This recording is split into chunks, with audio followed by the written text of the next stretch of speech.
While at my desk, I go through my morning routine of checking today's schedule, printing necessary documents, and arranging catalogs to be sent to our branches. My name is Nathan. I work for a housing equipment manufacturer, and we have branches all over the states. Each headquarters-based employee is assigned to a specific branch, and while monitoring the sales of their assigned branch, they also need to secure their own deals. The clients for headquarters employees are usually house manufacturers or small construction firms, and we don't interact with end users. However, many branch employees are involved in making equipment proposals to individual households. Managing both the sales for the assigned branch and their own requires knowledge and negotiation skills in both BTOB and BTOC scenarios.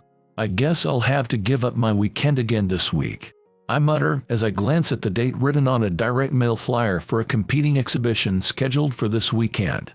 There's so much to do. My private life feels almost non-existent, but I don't complain about it in my daily routine. Good morning, Chief Nathan. Good morning. I thought I'd try to get here earlier than you today. Chloe, sitting in the adjacent seat, playfully purses her lips, and I respond with a wry smile. She was transferred from a local branch to headquarters last year and is efficient in her work. She makes no mistakes and is always punctual. She also has one of the highest numbers of successful deals in my team, second only to me. She doesn't have a flashy impression, but has a simple and clean look. She never arrives late, and there are no sudden absences or early departures. She's the epitome of a competent subordinate, but there's one thing that troubles me. Oh, Chief, here you go. Wow, are you sure? You give me something every day. I accept the cookies that she takes out of her bag. They're not just any cookies. They come in a small box with about 4 different flavors, each individually wrapped. The logo on the box is from a store featured on social media recently. These are the kind of sweets that don't seem to be sold at supermarkets. Not too cheap and not too high-end. She changes the contents every day and gives me treats of this level. Yesterday, it was instant soup. It's okay. They're gifts, after all. I'd have leftovers at home, so it's a waste. She avoids eye contact as she says so. It's the same excuse she gives me every day. All right, I'll graciously accept them, I said as I put the cookies in my hand into my bag. I made a note in my schedule to try and eat them around lunchtime so I could give my feedback on the taste. Out of the corner of my eye, I could see her happily turning on her computer. I let out a quiet sigh, hoping she wouldn't notice. It had been 10 years since I broke up with my girlfriend from my college days in my first year as a working adult. I had led a life without any romantic involvement with women since then. Back then, it was me who said, "Work is important," as I initiated the breakup. 10 years later, my feelings hadn't changed. I had no desire to get married. Just thinking about my current life changing sent me into a panic. When I tried to imagine having a girlfriend, even just for a week, it gave me a stomach ache that lasted for days. I used to be different, I'm sure of it. I muttered under my breath in the noisy office before the morning meeting, making sure no one could hear me. At some point, I had become sensitive to change and had grown afraid of it. My everyday life now was the best, and I wanted to stay in this current state. I stole another glance at her sitting next to me. She was busy preparing documents for today's negotiations, and she noticed my gaze. She tilted her head and asked with a smile, "What's wrong?" I felt a weight in my stomach again. Summer and winter were the seasons when hot water heater orders increased. Summer, when the machines reached their limits after surviving a harsh winter. The customer's desire to replace before the arrival of a full-blown cold wave. Both reasons were understandable for the increase in workload. In addition to that, the worsening shortage of staff every year had led to my record-breaking overtime hours. "Chloe, you can go home now." In our spacious office, Chloe and I were the only ones left working together. The wall clock in the center of the office was about to reach midnight, but I hadn't confirmed half of the orders yet. "If I leave now, won't you have to stay late today, Chief?" As she continued to look at her screen, her eyebrows furrowed in a troubled expression. "Well, it's not like we have to confirm all of them right now. I'll leave at a reasonable time too. But then it might cause problems for the work from tomorrow onward. We can manage that by setting priorities. If we end up making the younger ones work overtime, it could affect my evaluation.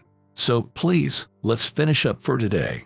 After saying this much, She finally stopped her hand on the mouse and said, "I understand." With her gaze still on the screen, her face was downcast, and her expression was unreadable. "Look, the last bus is coming soon, right? If you're worried you won't make it in time, you can use a taxi, and it's okay to get a receipt." I looked away from her and was about to take out the contact sheet for taxi companies from the drawer, but her slender fingers grabbed my hand. "What's wrong, Chief?" "Oh, you don't need the taxi sheet. Nowadays, you can request a ride with an app, right?" She was getting closer, inching towards me, and I slowly backed away. She stared straight into my eyes, her teary gaze locked on me. "Do you have any free time on your next day off?" Her fingers, still holding onto my hand, were trembling. She must have been nervous. Her fingers were cold, and her lips, having just spoken, were bitten. I said a word in my heart to her, "I'm sorry," and then I spoke. "Chloe, if I've misunderstood, please just ignore what I'm about to say. I think I've always been, and probably will always be, more interested in my work than anything else." Her fingers weakly released my arm. "You don't need to bring treats anymore starting from tomorrow." I heard the sound of her sniffing from her lowered head. I took a few tissues out of my desk and handed them to her. She accepted them and said in a trembling voice, "Excuse me," before standing up. And then, she turned around at the door and adjusted her gray suit jacket. "It won't affect my work." As I watched her leave the office, making a victory pose, and I made a bitter smile. After that, I leaned back in my desk chair and let out a deep breath. I thought that starting tomorrow, it would be the same as before she was transferred. It had been a week since the night when Chloe and I had worked overtime together. Since then, there had been no morning treats, and she had not stayed late with me for overtime either. That was to be expected. Since that day, she had been absent from work. I glanced at her desk after writing my outing schedule on the whiteboard. "Nathan, are you leaving?" "Oh, yes." I hadn't noticed that the department head had approached while I was looking around. The department head glanced at her seat, which I had been staring at until just now, and muttered, "You'll be back at 5 p.m. His face was far from cheerful. "Do you think you can leave on time today?" "I'm not sure. It depends on the meeting I have right now." "I see. Then dinner is out of the question. When you're back, give me a call." The department head patted my shoulder and whispered, "This is not a good situation." Of course, there was no way the department head's actions would affect the outcome of the meeting. However, the moment the meeting ended, I felt a sudden cold sweat all over my body. I returned to the office and placed my bag on my desk. When I looked at the department head's seat, he had already stood up. "Chloe is on leave, huh?"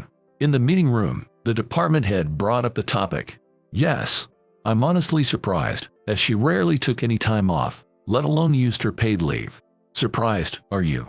The department head's eyebrows twitched slightly. I involuntarily cleared my dry throat as the department head's expression suddenly turned stern.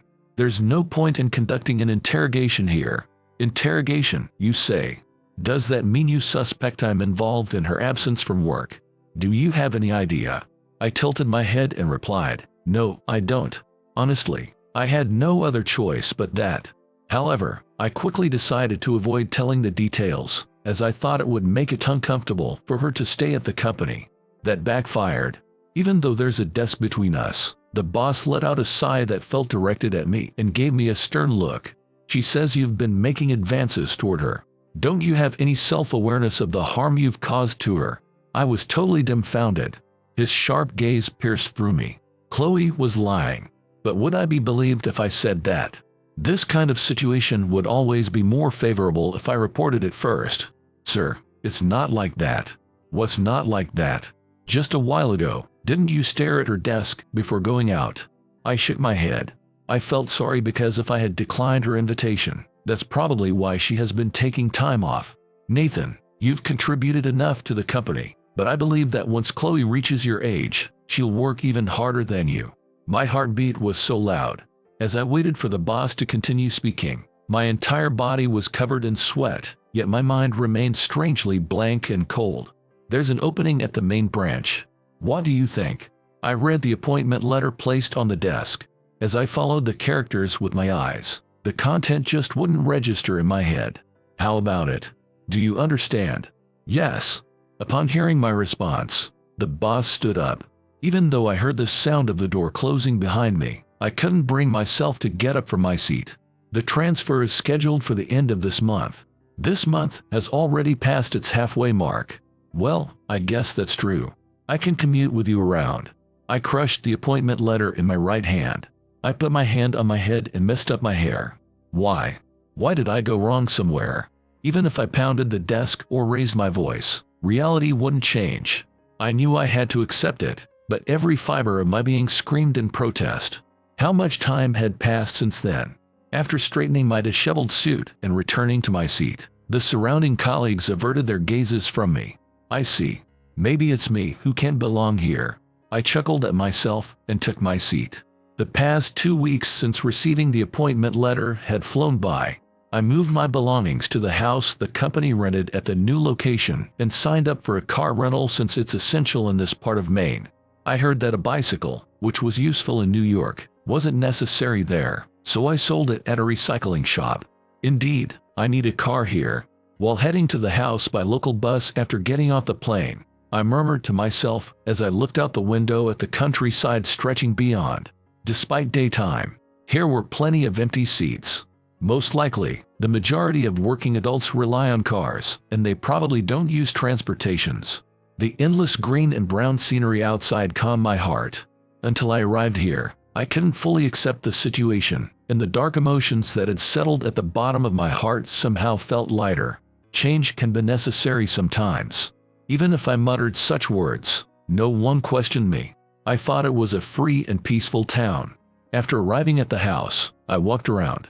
I still had time before I had to pick up my car, and once the car arrived, I probably wouldn't go for walks like this anymore. There were few stores around. I saw just one grocery store during the bus ride. I can smell the sea. Come to think of it, I also saw the sea from the bus. There was greenery and the sea here. When I looked around, there were fields and ranches. To someone like me who was born and raised in New York, it felt like a whole new world here. Well then, I'll be off. When it was past 6 p.m., all the employees at the branch office left together. I looked up at the wall clock, and although it was just 5 past 6 p.m., only the branch manager and I remained in the office. It had been a week since I moved here. I wanted to memorize the faces of the nearly 30 branch employees as soon as possible, but they were all out for sales during the day, and there was no overtime work. It was a sight that I couldn't have imagined when I was at the head office. "Hey, Nathan, how's it going in this part of Maine?" Well, caught off guard by the sudden question from the branch manager, I hesitated, and he burst into hearty laughter. "Don't worry about it. I mean, coming here right from New York, you must find it a bit dull, huh?" "No, not at all. Seeing fields and ranches lined up like this is fascinating since it's my first time." In response to my answer, he nodded in agreement as he packed his bag. "You know, I moved here from Los Angeles 10 years ago. I was very bored here at first. Being born and raised in Los Angeles, I guess I wasn't used to change, and I had decided in my heart that I'd definitely go back within 3 years." He lifted his face, saying, "But you know, it's strange. I love here now." The word change he mentioned made me involuntarily shrug my shoulders. "I haven't delved deep into the reasons for your transfer here, and I don't think any of the other employees know either. I don't think you have any connections with the head office people, so I'd be happy if you could explore the interesting aspects of this place at your own pace. Even though the farm animals may seem the same, they change every day." He picked up his bag and heads for the door. In passing, he turned back and said, "Oh, right. When you come here, you absolutely need a car to get by, but my recommendation is to go for a walk." "A walk?" "Yeah. You'll notice things you wouldn't at the speed of a car because there are a lot of hidden gems around." I was about to ask examples when the branch manager disappeared beyond the door. I took out the car keys from the desk drawer and held them in my hand. While I used a scheduling app when I was at the head office, here at the branch, I had to hand in my weekly plans on paper, so I bought a planner. I opened the planner to this mince page. Until last month, I spent my days off visiting other companies' showrooms and attending new product exhibitions. But now, there was nothing written in the days off section of my planner. "A walk, huh?" I muttered and looked up at the ceiling. A humid breeze flowed in through the open window. After that, I decided to spend half of my day off walking. I started by walking around my house. Once I exhausted all the places to explore nearby, I would drive a little further and then take a stroll around the vicinity. Oh, the scent of the sea, the faint smell of the ocean, already present around my house, became stronger. No wonder there are so few houses with aluminum walls around here. It must be because they would rust when exposed to the sea breeze. All the houses in this area had a uniform external appearance. However, despite the attention given to their exteriors, equipment and fixtures facing outside seemed dirty even from a distance. I wonder if water heaters aren't affected by the sea breeze. I never thought about it. While I couldn't see from below, I wondered if some houses had solar panels on their roofs. Would those be unaffected? I restrained my desire to stop and visit each house and instead slowed down my walking pace. That's when it happened. Wow, it's surprising how things can lead to this so suddenly. Instantly, I was captivated by the blue expanse that opened up before my eyes. The coastal breeze was milder compared to what I was used to in urban. I spent a peaceful time by the beach, silently sighing at the pet bottles scattered along the shore. Is that a person? I saw a white figure leaning against a large tree on the sandy beach. I blinked several times, but the white mass still looked like a person. No way. I felt my heart pounding heavily. I smacked my trembling knees and rushed towards the white figure. As I got closer, I realized it was a woman wearing a white dress. When I lifted her up, her face was pale and her lips were trembling. Despite that, her body felt warm, and I furrowed my brows in concern. Could it be heat stroke? The coastal breeze was milder compared to what I was used to in the urban. However, if people are exposed to strong sunlight for a long time, they will feel dizzy. Anyway, I need to call an ambulance. I put my phone on speaker mode and answered the call while taking out a handkerchief and an unopened bottle of mineral water from my bag. I placed the damp handkerchief on her neck and carefully tried not to jostle the woman. As I was doing that, the sound of sirens started to become audible. Thank you for your prompt assistance. After the woman was taken away in the ambulance, one of the paramedics thanked me. Oh, no problem. Just to be safe, I had given them my business card when they asked for contact information.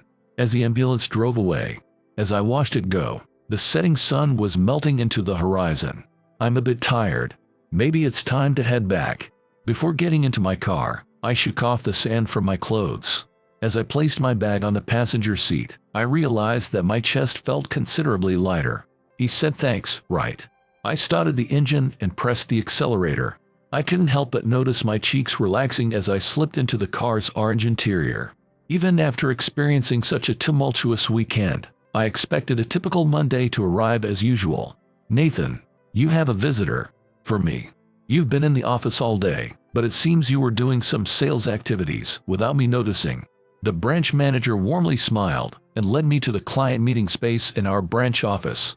I had no recollection of this, but I tilted my head in confusion. However, whether the branch manager noticed or not, he left me alone in front of the door, saying, Nathan, you don't need an advisor, do you? Excuse me. I knocked on the door 3 times and slowly opened it.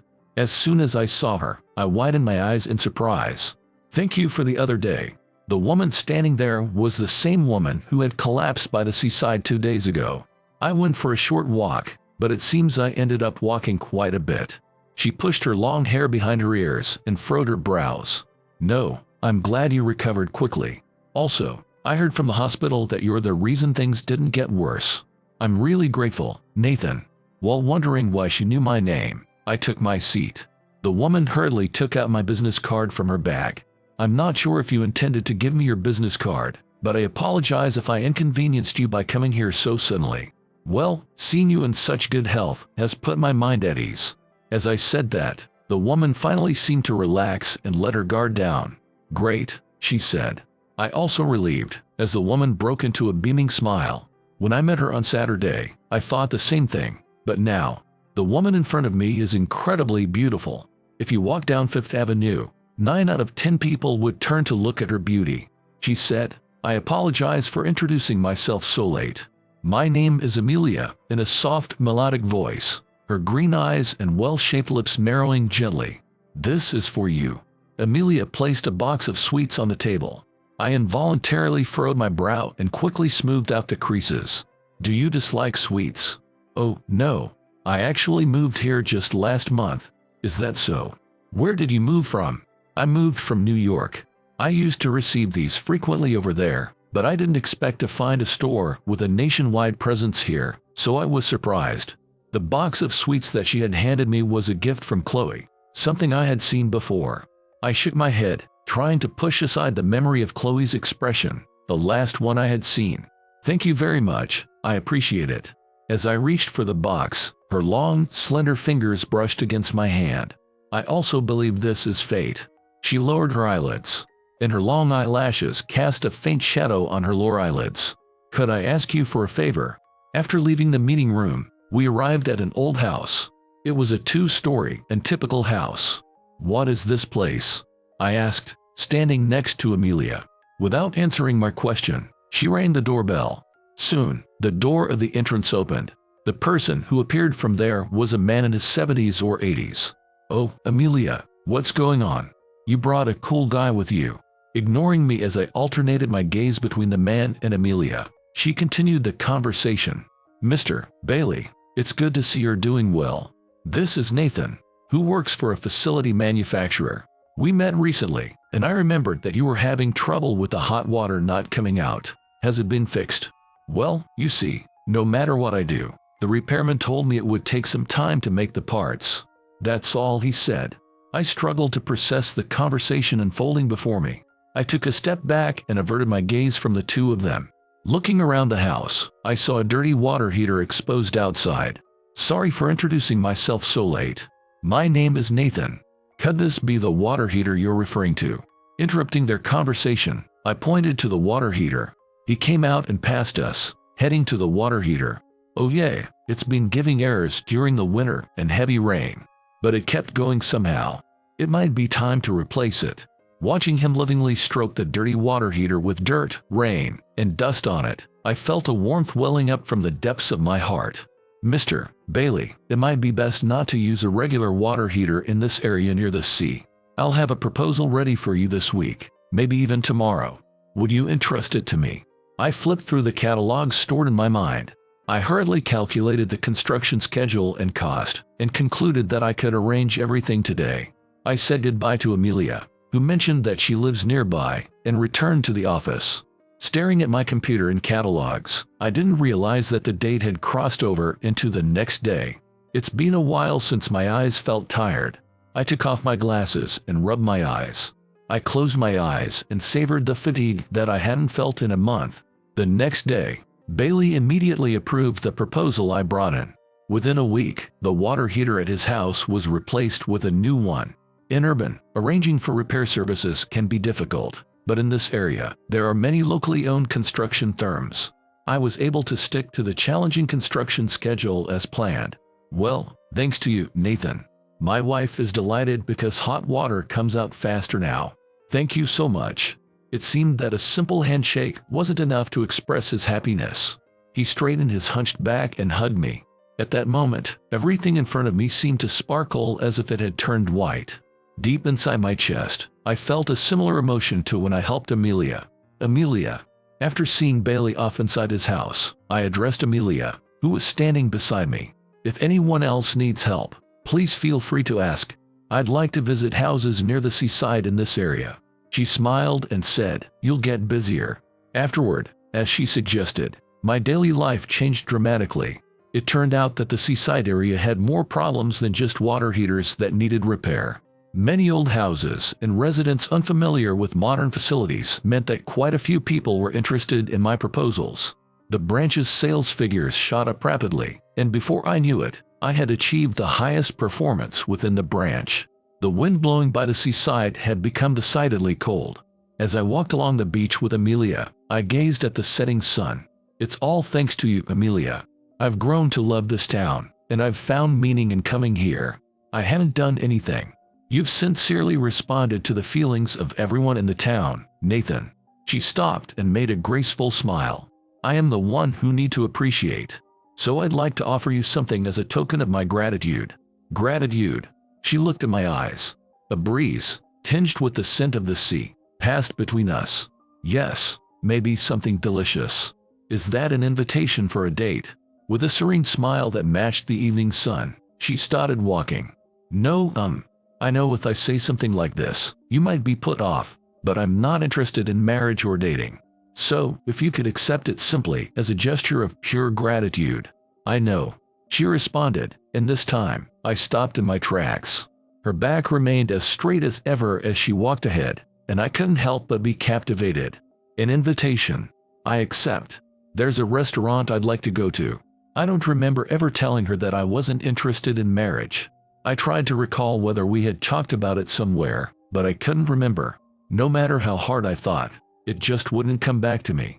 I'll let you know the details for next weekend. She turned and said that with a smile, but the brightness of the setting sun made it hard to see her expression clearly. It seemed like she was smiling, but I couldn't help but shiver. Considering Amelia's words, 1 week had passed in the blink of an eye. When I headed to the address she had sent me, it turned out to be a traditional French-style restaurant without any signage. If it weren't for the small restaurant written at the entrance, one could easily mistake it for a wealthy mansion. As I proceeded along the charming cobblestone path, double doors awaited me. Nervously, I pushed them open, but it wasn't Amelia who was waiting for me. Long time no see. Chloe. Seeing her after a few months, her hair had grown longer, and her makeup, primarily in shades of pink, had become more subdued, making her look like a mature woman. How come? Well, please have a seat for now. We have the place to ourselves today. She gestured to the seat next to her, but I chose to sit 1 seat away from her. Frowning at my choice, she muttered, I suppose that's understandable. Her anguished voice felt like it was choking me. Dad, please serve an appetizer. Dad, this is my family home. But Chloe, weren't you working at the Chicago branch before transferring to the head office? I was born in Maine and raised there originally. Since my university was in Chicago, I ended up there. Holding a teacup, she turned her body towards me on the non-rotating chair. I'm truly sorry. She expressed her apology. She seemed genuinely remorseful. Don't worry about it now. If anything, I should be grateful. There were things I wouldn't have noticed if I hadn't come here. You were essential for the head office. Unfortunately, I let my trivial emotions ruin that. My sister heard about your achievements here and insisted that I needed to apologize properly, even if it was just one word from my own mouth. Sister? Do you mean? Yes, Amelia. She's my sister. Just then, the chef placed the appetizers in front of me. My daughter did something truly regrettable. He gruffly apologized. Wait, so the heat stroke incident was also an act? That's true. So, my sister thought of it as fate and wanted to make amends for me. I only heard about your story after Mr. Bailey's water heater was replaced. She seemed to have realized when she saw the business card. The dish looked very delicious, but I couldn't imagine eating any of it now. I was trembling, my fingers clutching the teacup, at the sudden confession. Chief, please, come back to the headquarters. I will tell the department head the truth. If it's about the transfer, I'll take care of it. If necessary, I'll explain it to everyone in the department. Chloe, calm down. Nobody wants that. I do. I want it. That's your choice. Neither I nor the department head wants to ruin your future because of this. But, her voice hesitated, trembling, just like when she grabbed my arm that night.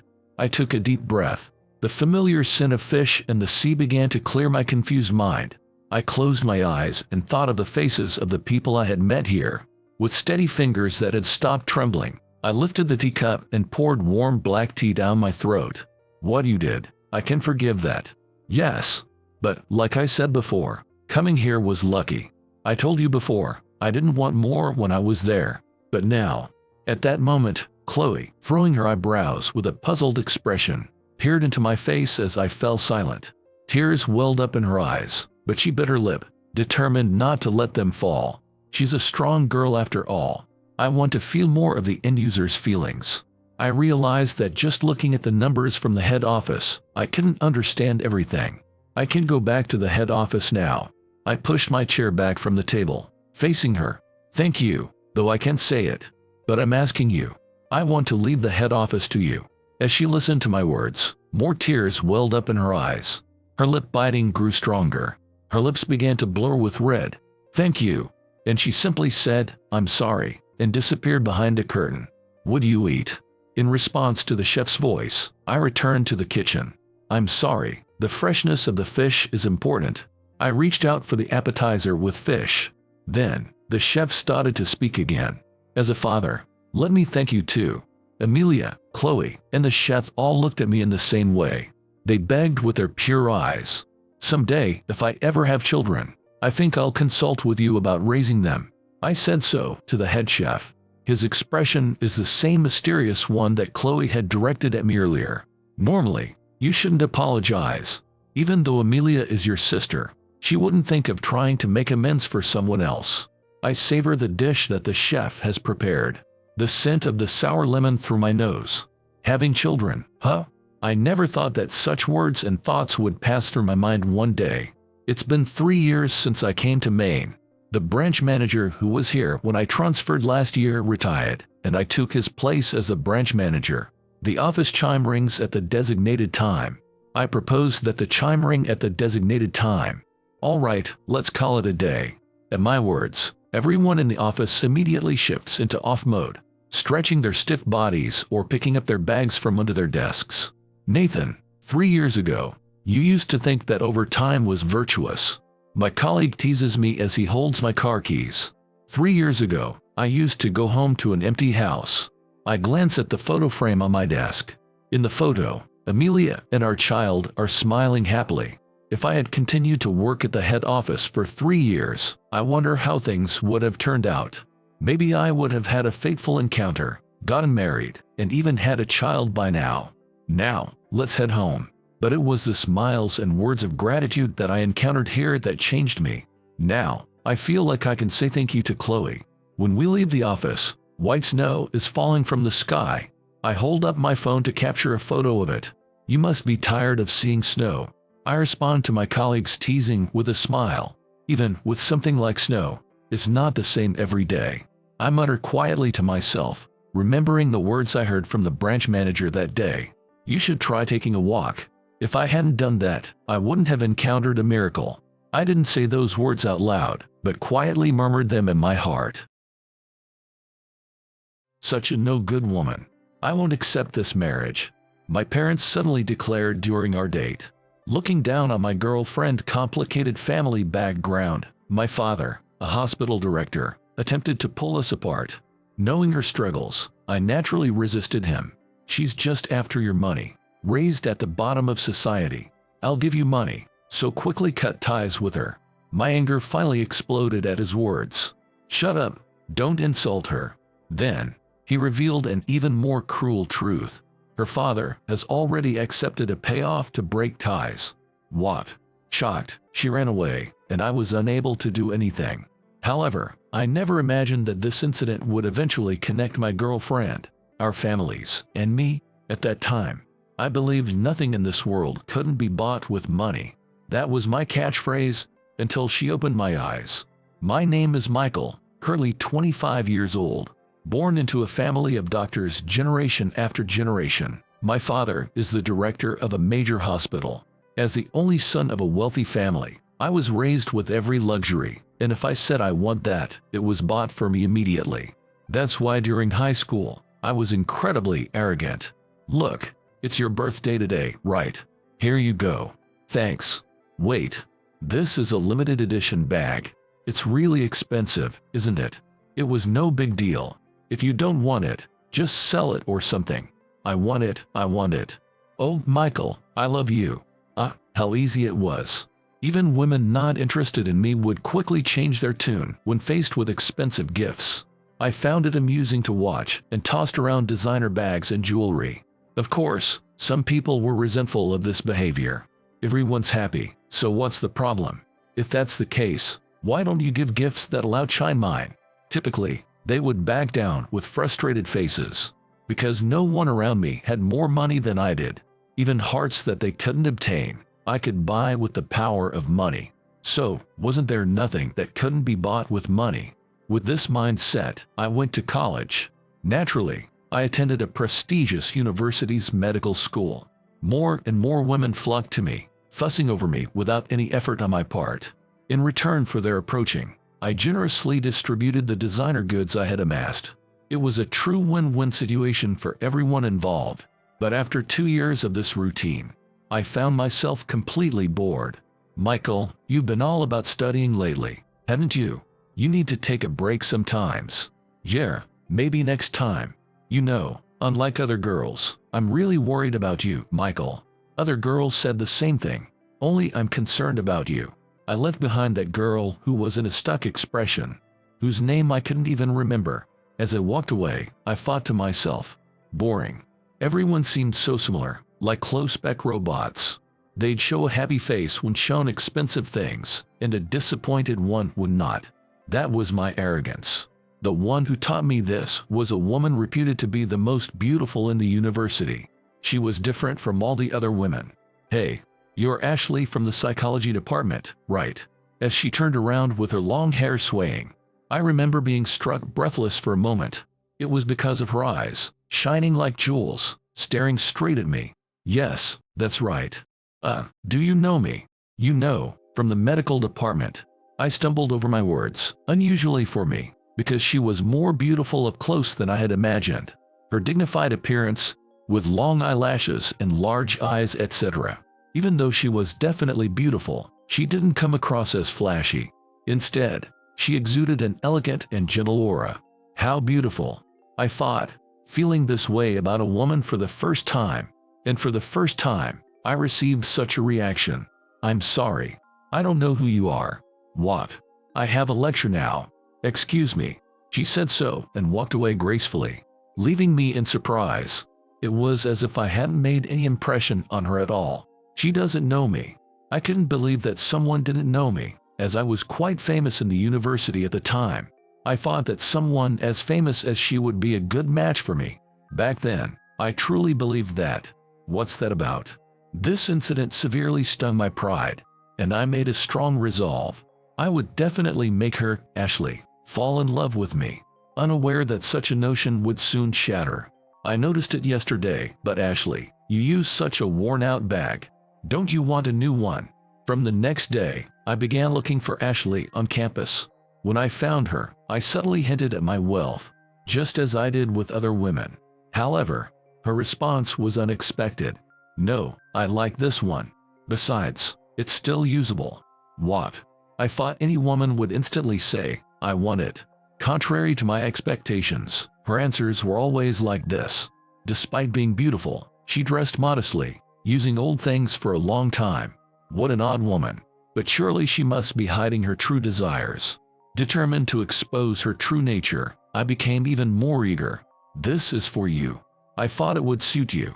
When I finally presented her a popular brand necklace directly, I saw her face brighten and thought, I've won. Even the most composed beauties would change their attitude and come crawling when faced with such gestures. She's just like the other women, I thought. But then, I'm sorry, but I can't accept this. What? But I'm happy that you chose it for me, she said, expressing her gratitude. She thanked me without even accepting the necklace, her face showing no sign of deceit in thinking that I had chosen it carelessly. At that moment, I thought, I want to know what truly makes her happy. When's your birthday? Next time, I'll give you something you really want. Oh, you don't have to, but it's exactly a month from now. What do you want? Anything is fine. Not just jewelry, but appliances, high-end cosmetics, anything. I don't really need anything. I'm content with what I have. Are you sure? Being told I don't need anything was surprisingly troubling. As I looked down, puzzled, Ashley seemed to think for a while, then suddenly brightened up. How about some cookies? Cookies. All right. Which stores? No, not from a store. I'd like it if you, Michael, made me some homemade cookies. Her words hit me like a slap in the face. She didn't want expensive brand-name goods, but homemade cookies, worth next to nothing. My values were completely different from hers. All my approaches have been completely off target from the start. Oh, I know medical school is busy. Don't worry about it, I was just saying. I'll make them, the cookies. I've never done it before, but I'll try. Really. She smiled brightly, saying she was looking forward to it. I felt my face flush with heat at her genuinely happy expression. For a month, I devoted myself to baking cookies. Despite not improving much, the cookies I gave to Ashley were received with joy. So good, she said. It was intriguing. Both Ashley herself and her reactions that always surpassed my expectations.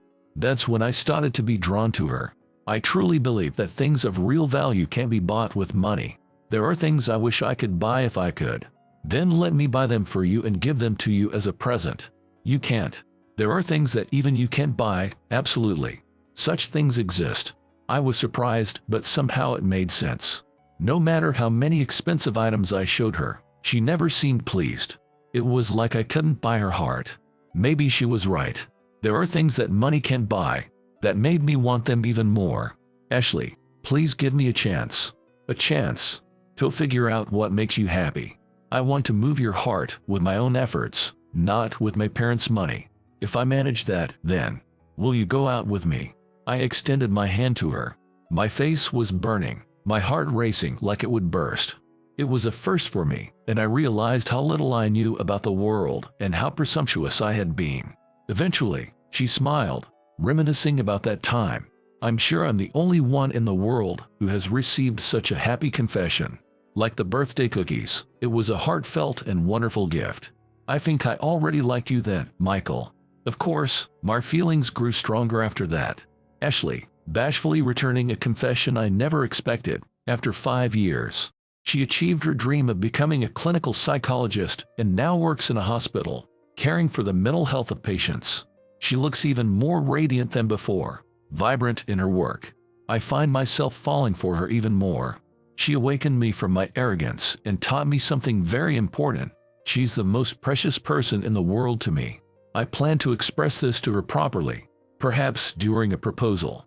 Ashley, just wondering, but what's your idea of a perfect proposal? A proposal, just hypothetically. Like what kind of scenario you'd like or dream about? Oh, hypothetically, right. I was quite serious about proposing to her, maybe even tonight. But she seemed relieved, almost as if she was glad not to be proposed to just yet. The real reason became clear soon after, when she invited me to her home for the first time. She looked serious. Please, come in. Thank you, I will. Nervously, I stepped into her house, and instantly, a recent memory flashed back to me. I had just received my medical license and was working as a trainee doctor at my family's hospital. Recently, I had treated a patient brought in by ambulance. The smell I detected then was unmistakably emanating from this apartment. Ashley, your family. My father. We've been living together for 10 years. Excuse me. I took off my shoes and walked in. Then, I found the source of the smell. Who are you? A middle-aged man with a flushed face looked at me, holding a beer can. I was relieved that he was all right. I had feared he might be collapsed inside, given the strong odor in the room. Ashley, he's your father. Yes, she answered, looking down resignedly. Her father tried to take another swig of beer as we spoke. I stopped him by grabbing his arm. What are you doing? Let go. I'm just drinking.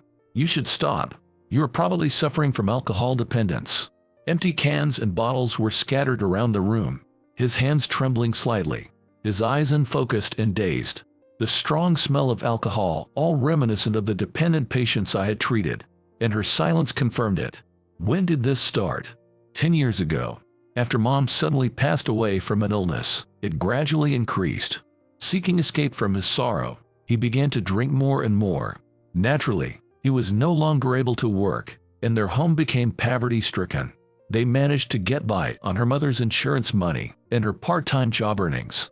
As she tidied the messy room, she shared bits and pieces of her story. We used to be quite well off, you know. We lived in a bigger house, and I could have anything I wanted. Dad was very sweet to me, always getting scolded by Mom. But we can't go back to those times. Mom will never come back, and Dad might never be able to quit drinking. No amount of money could change that. Her words pierced my heart deeply, echoing across the 5 years. The thing that Ashley had said, I wish I could buy it if I could, but it's definitely something money can't buy, was the happy times with her family, something that could never be regained. What she truly wanted was not something I could gift her. Dad's not to blame. He can't live with the sadness unless he's drunk. He loved Mom a lot, but if this continues, even his life might be at risk. The doctor said the same thing, that he needs to stop drinking immediately. But I can't be Mom. I can heal Dad's emotional wounds. All I can do is support him until he gets better. As she covered her now asleep father with a blanket, Ashley looked at me. That's why I can't think about marriage now. I'll help too. I'm training to be a doctor, so I think there's something I can do. Thank you, but you've already been a great support. Since college, having someone with me has been incredibly reassuring. Thinking back, she was always alone in college, likely because her father was in the state. She kept others at a distance to avoid burdening them, bearing it all alone. Even to me as her boyfriend, she never showed any signs of her struggles. Probably today too, she revealed the truth, prepared for a breakup. How much thought must have gone into that decision? Feeling my heart almost crush, I gathered my voice and told her, I'll always be with you. What? So, please, marry me. Michael. Ashley's eyes widened in surprise, and then, tears began to fall. It's impossible. I can't abandon my father. You don't have to abandon him. If you support your father, I'll support you. I want to help carry the burden you've been shouldering, even just a little. It doesn't have to be right now. Even decades from now is fine. I'll wait as long as it takes. I won't find anyone else I want to marry but you. Hearing this, her tears just wouldn't stop. Really? Of course. Maybe I should ask your father if he'll let me marry his daughter, even though he might not be able to respond right now. It's a bit difficult right now. Once he falls asleep, he usually doesn't wake up for a while. I'll find the right time to talk to him later, I said. Wiping her tears, she gave a faint smile. I was slow to understand the meaning of her words, a reaction that would have earned me a scolding at work. Does that mean you'll marry me? Someday, when my father gets a bit better, then. I'll wait, as long as it takes. But, hopefully, he gets better sooner rather than later. Yeah, I'll wait just a little bit. You just said decades if necessary a moment ago.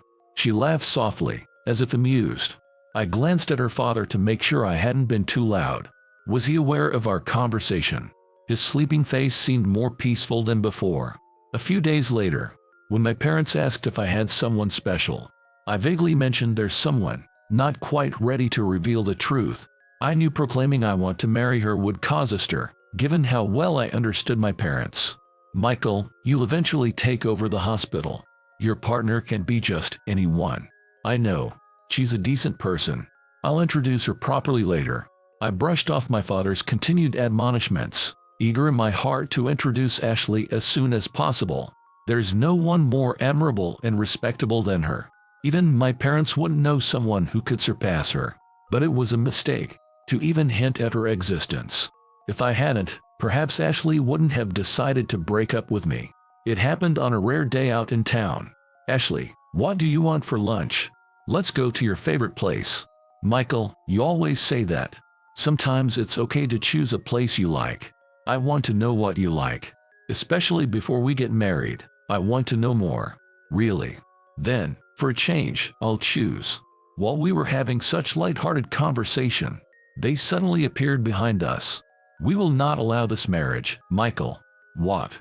Surprised by the voice, I turned around to find my parents standing there with stern faces. Dad, Mom, why are you here? So you're Ashley. Just as we were told. My mother scrutinized Ashley from head to toe, then sighed dramatically. What report? Before we could exchange a glance, my father grabbed my arm and roughly pulled me towards them. Michael, hey, what's wrong? Look at that. Didn't I tell you not to choose someone inappropriate? What? My father, looking exasperated at me, glared sharply at the confused Ashley. Let's go home, he said, gripping my arm and starting to walk. Hey, let go. What's this about? She's not suitable. Such a poorly raised girl. What? Ashley was being insulted. Anger surged within me, and I shook off my father's hand with all my might. What do you mean by that? Exactly what it sounds like. A woman who might become part of our family. Of course, we conducted a background check. My parents looked almost puzzled at my reaction. Then it hit me. The reason they suddenly asked if there was someone special in my life. She's not poorly raised. That's exactly what she is. Raised in a single-parent household with an alcoholic father. We stopped our investigation with the detective agency once we heard that. Any more would have been a waste of time. And look at you, walking next to Michael, dressed so poorly. Couldn't you find anything decent to wear? Don't be ridiculous. She's probably too poor to afford new clothes. I barely managed to suppress the urge to strike my own parents. If I was raised by people like them, it's no wonder I was such a terrible person in the past. But it was Ashley who changed me. Enough. She's the one I'm seriously considering marrying. I glared at my parents, filled with righteous anger. But even that did not get through to them. You're so obstinate, Michael. Haven't we been saying we won't allow it? Give it up, Michael. She's not the right level for you. My parents scoffed at my determination. My father then uttered the most unforgivable words I had ever heard. That low-class girl, approaching you for your money. As expected, poor people are despicable. What did you say? Better to sever ties with her quickly. A little hush money should suffice for her to agree. Shut up. My anger reached its peak, and I lunged at my father. Ashley was not low-class, nor was she with me for money. Even if she wasn't wealthy, her heart was far purer than theirs. I demanded an immediate retraction, shaking my father in rage, until Ashley intervened. Michael, stop. Ashley, why? He said something unforgivable. But he's your father. It's not right. Her tearful face shook her head, her kindness bewildering me. My anger subsided. However, my father cruelly trampled on that kindness. Your father already accepted the severance money, he said to Ashley. What? We went to that dingy apartment before coming here. He was very happy about the liquor money. He sneered. Ashley went pale, whispering no way. Then, I'm sorry, Ashley. She runs off with tears. As I tried to follow her, my father grabbed my shoulder, holding me back. Let her go. You've been discarded. That's not true. Ashley wouldn't. You'll understand eventually. We're going home now. Don't worry, Michael. We'll find you a more suitable girl, my mother added. If it's not Ashley, I don't want anyone else. My parents forcibly dragged me home, and I kept looking back in the direction Ashley had gone, filled with regret. Why didn't I run away with her when we encountered my parents? At least she wouldn't have had to cry then. And then, a few days later, just as my father said, Ashley broke up with me. It's because of those two, right? If that's it, then it's not. Interrupting me, Ashley handed over an envelope. It contained nearly $20,000 in cash. Is this the severance money my father took? He'd already spent more than half of it, but this is what I can return now. Seeing someone give away such a large sum so easily, I really understood how wealthy your family is. We live in completely different worlds. It's not like that. I thought you'd say that, Michael. But because you are who you are, I can't drag you into my and my father's problems anymore. I want you to be happy with a woman who can make you happy, because I love you. Smiling gently, she turned her back on me. I'll work and pay back the rest. I just came to tell you that. Goodbye, Michael. Ashley. No matter how much I called, she didn't stop. I wanted to throw the envelope on the ground in frustration. Even if I paid hundreds of times this amount, she wouldn't come back to me. What if? What's the point of all this? Money can't buy what I really want. I felt an overwhelming sense of emptiness. 5 years after our breakup, at the age of 13 now, I had taken over as the director of the hospital. Good morning, director. Good morning. Senior doctors and nurses greeted me in formal language, something I was still not used to. Good morning. Thank you for your hard work today. My awkward greeting was met with laughter. Amidst the teasing calls of "keep it together, director," the hallway erupted into laughter. This had become a typical scene at the hospital, a sign that I was managing well enough. It all started about a year ago, when my father suddenly fell ill with a rare disease. I lacked as a deputy director for now. Despite the deputy director's words, my father adamantly refused to nod in agreement. My son will succeed me. Otherwise, I'll close the hospital. The hospital was in an uproar, as I was only 29 then and not yet. As a doctor, I was inexperienced, and the idea of managing hundreds of staff seemed impossible. Many senior doctors started preparing to leave, believing the hospital's end was near. So I begged to them, please stay and help me. I promised to respect the judgment of those on the front lines and the decisions of the executive team, led by the deputy director. I vowed not to misuse my power or change the hospital on a whim. I decided to take over the hospital to protect the employment of hundreds. I decided to follow in my father's footsteps to protect hundreds of employees and our patients. However, this was only in title. I still spent more time on the ground than in the director's office, and I didn't really feel respected. But that was a big success. My aim was to be just a young doctor who happens to have the nickname director. Being the laughingstock of your subordinates is unbecoming. You lack the dignity of a director. My father scolded from his hospital bed, significantly weakened and exhausted. But the smooth running of the hospital was proof that my decisions were right. And I could make such decisions, thanks to Ashley. If I hadn't met you, I would probably have become an arrogant director, driving many staff away. Just the thought of it horrifies me. She remains the love of my life. Not a day goes by that I don't want to see her. Then, one day, good news came to my ailing father, who had barely the energy to speak. Is it true, Michael, that a surgeon capable of performing the operation has been found? Yes. Finally, we found a skilled surgeon.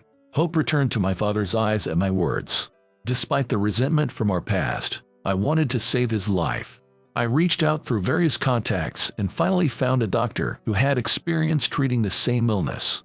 Who is he? Where is he from? I'll reward him generously. Just bring him here. Are you sure? Yes. I'll do anything. Bow down to anyone. Please, Michael. Seeing my father, once arrogant and domineering, now pleading and holding my hand was pitiable. I fulfilled his wish and called the surgeon. Please, come in. What?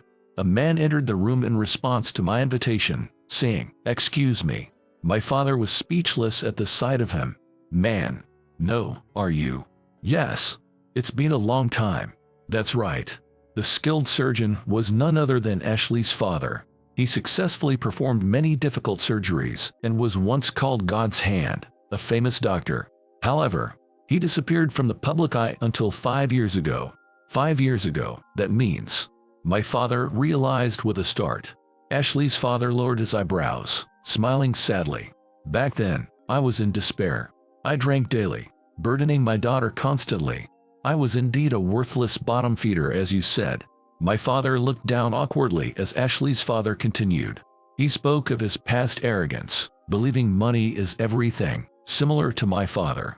However, his life changed when his wife fell, and despite performing the surgery himself, he couldn't save her.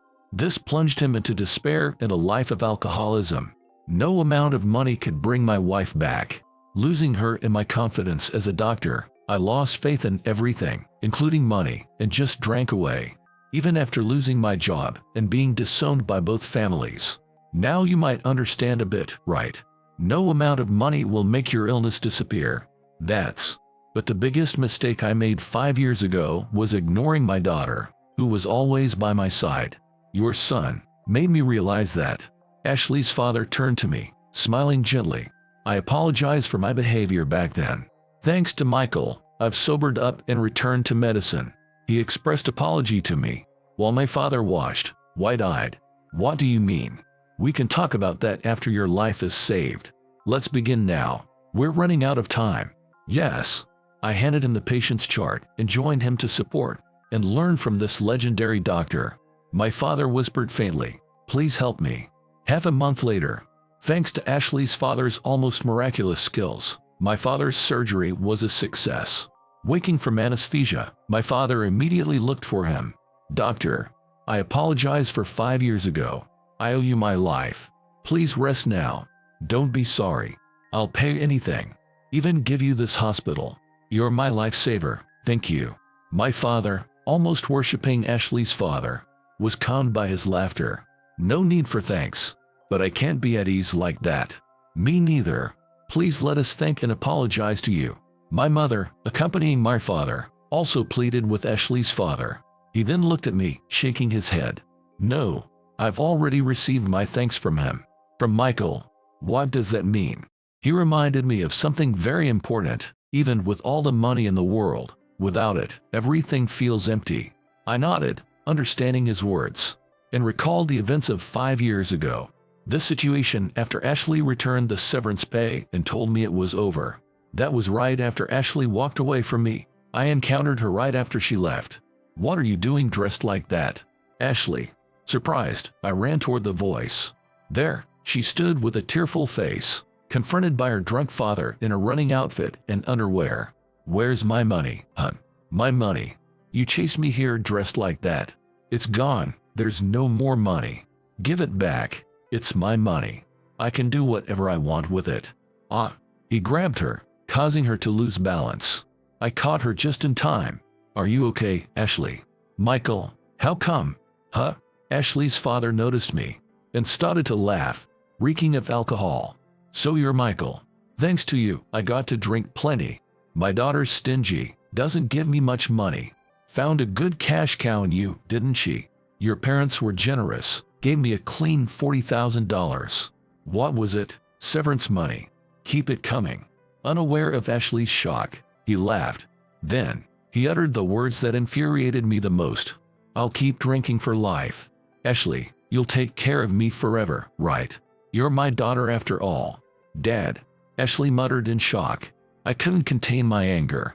Don't mess with me. I punched him, and he flew backward.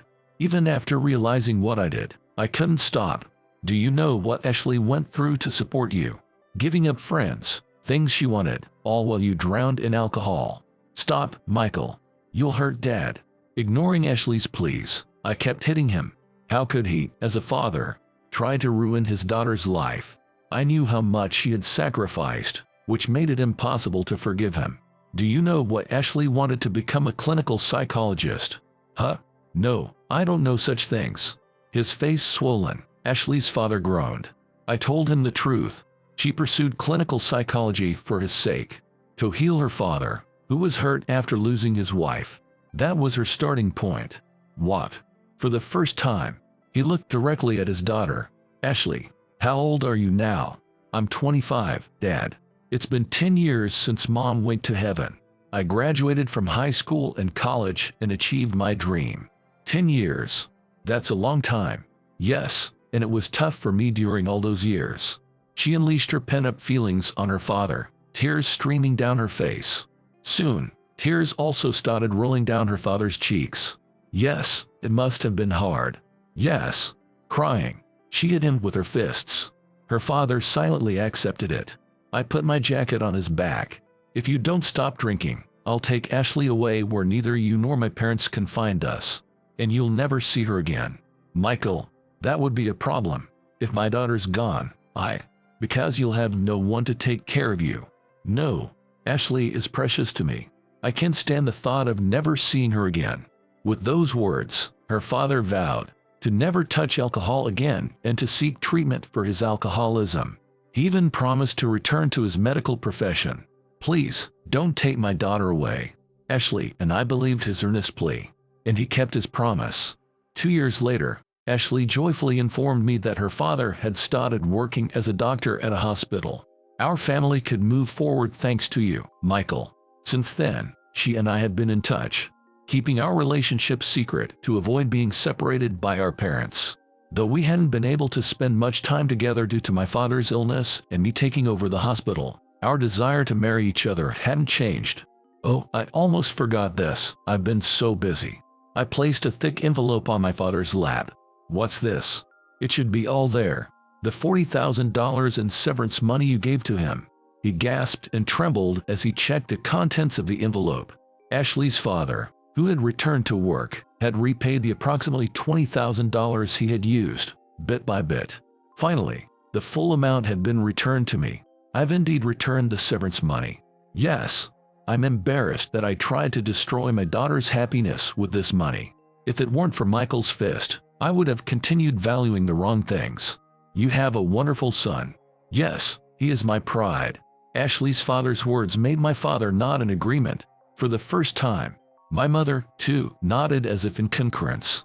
I don't need any thanks. Instead, may I ask for your daughter's hand in marriage? My most precious daughter deserves to be with a young man like Michael. I hope they will be happy together. Yes, we would be delighted. My father nodded repeatedly, tears in his eyes, and both he and my mother expressed their gratitude and apologies to Ashley's father. Father, mother, actually, it was Ashley who introduced him to me. What? When she found out you had the same illness as her mother, she persuaded him to operate on you. I never intended to perform surgery again after failing to save my wife. But when I realized he could become my daughter's father-in-law, I couldn't consider him a stranger. What an extraordinary turn of events. My father slumped, then raised his head and muttered, "I must apologize to Ashley."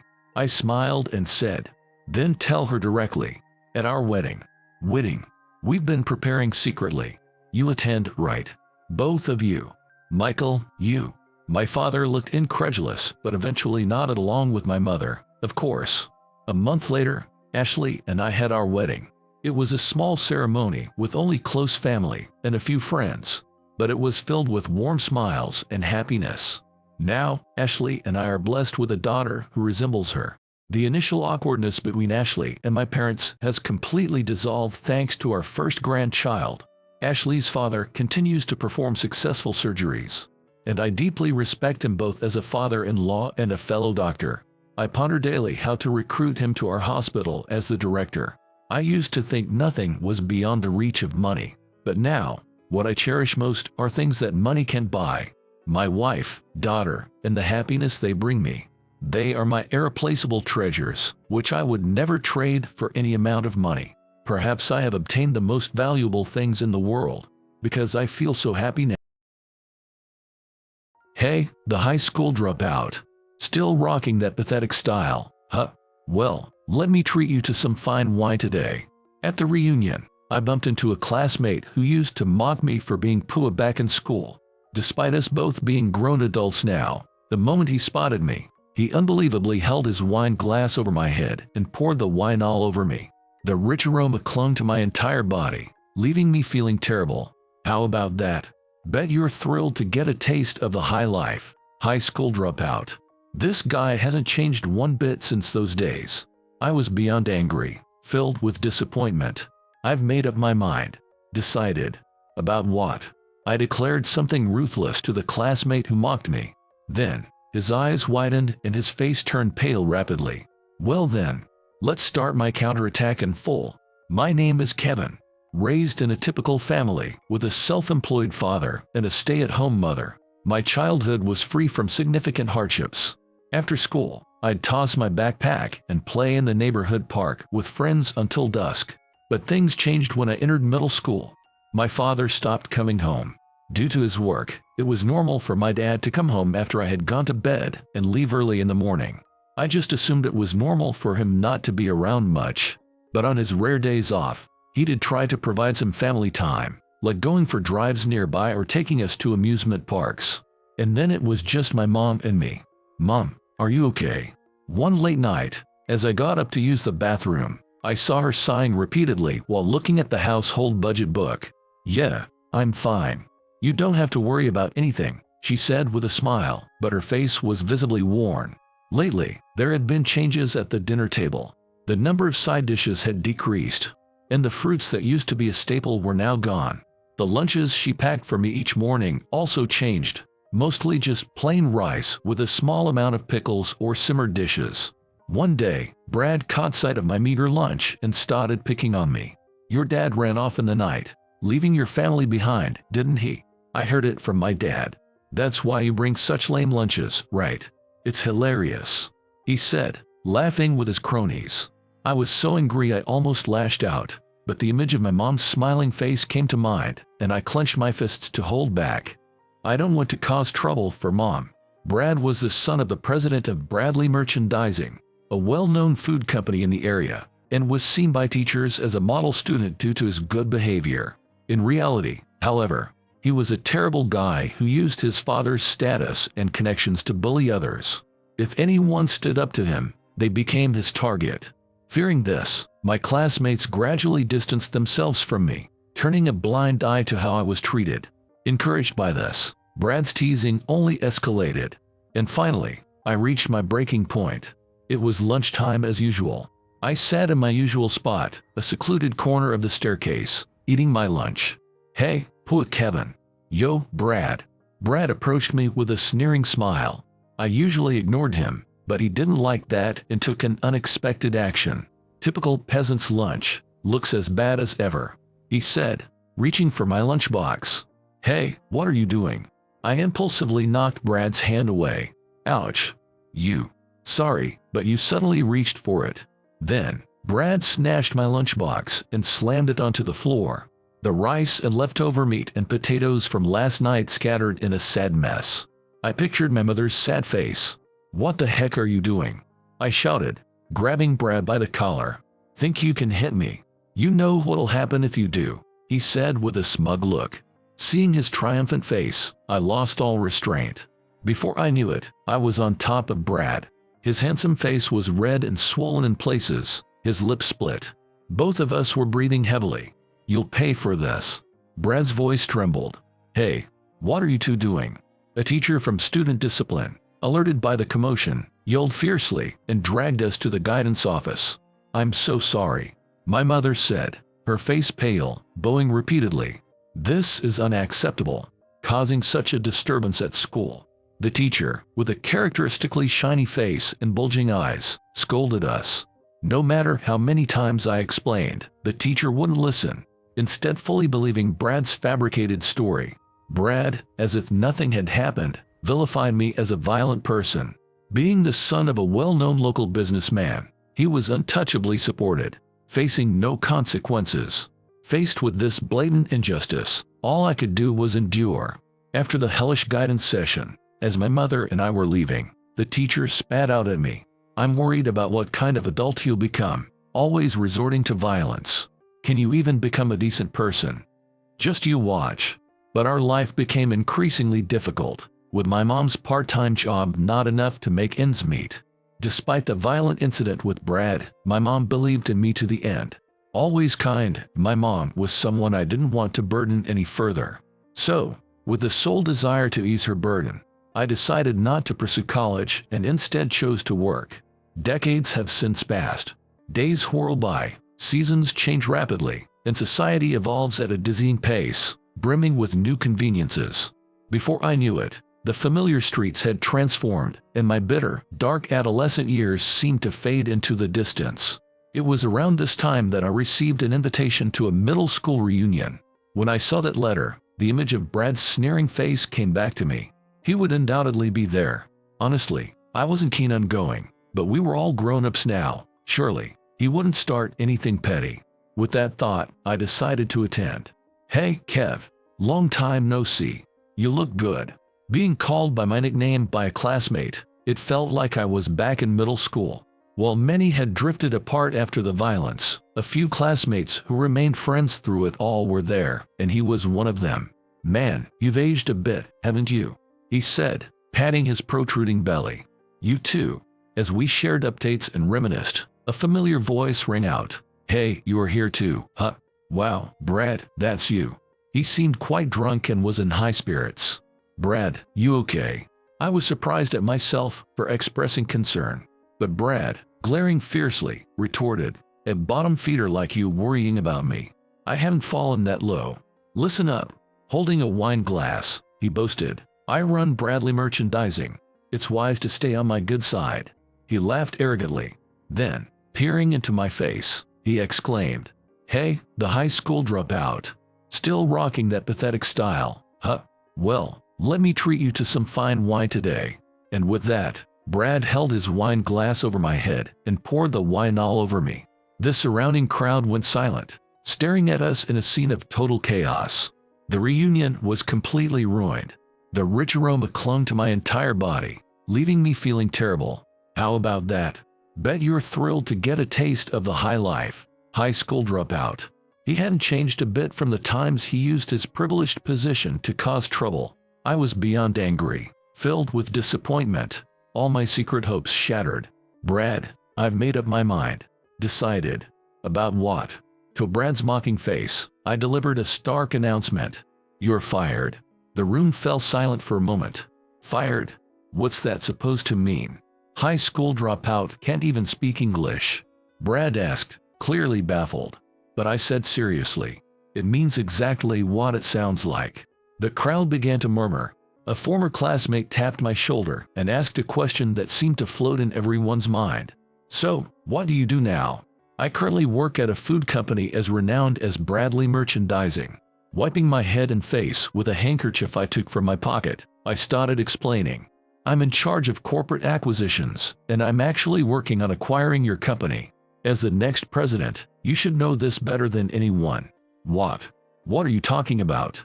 Brad, trying to act tough, had his lips twitching and sweat on his forehead. President Johnson should have officially contacted you about this, right? Johnson. President. Wait, the company you work for is… Brad's face turned completely pale. Yes. I work for Johnson Merchandising, a company my father is the president of. After high school, I joined this company and now serve as an executive director, overseeing the entire company.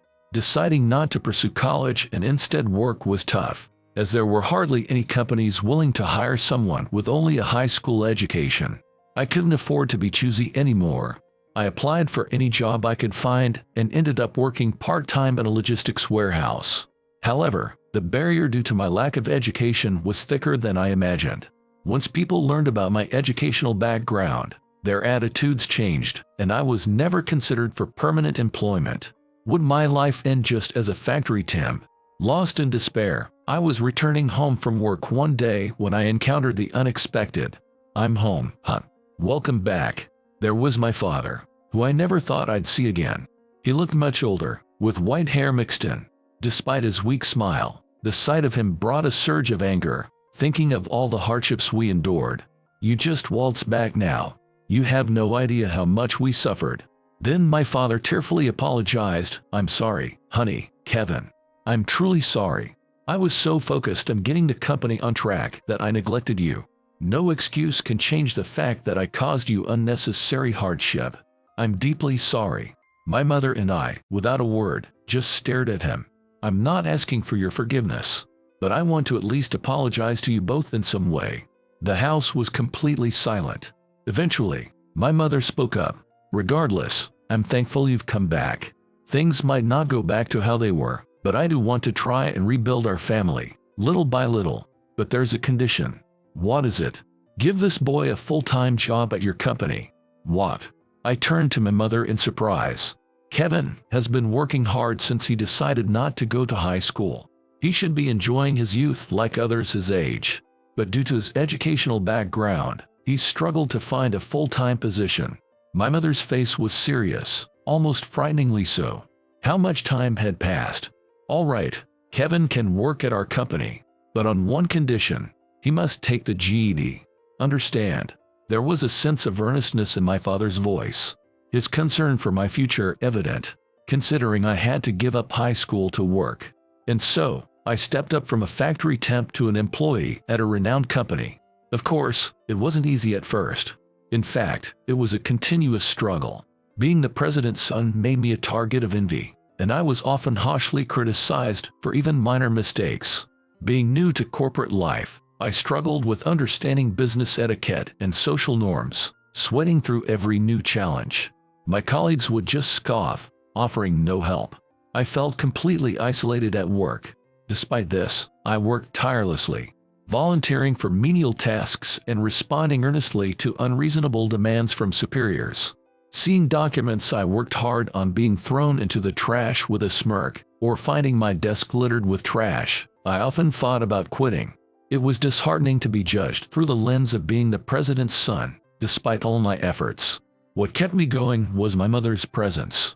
The mixed emotions she must have swallowed when she asked for me to be hired at my father's company must have been excruciating. For her sake, I had to meet the company's expectations. As I continued to work relentlessly, gradually, people began to recognize my efforts. Slowly, I was accepted as a team member, and this began to reflect in my work results. It possibly provided a healthy stimulus for other employees, as the company's sales started to rise year by year.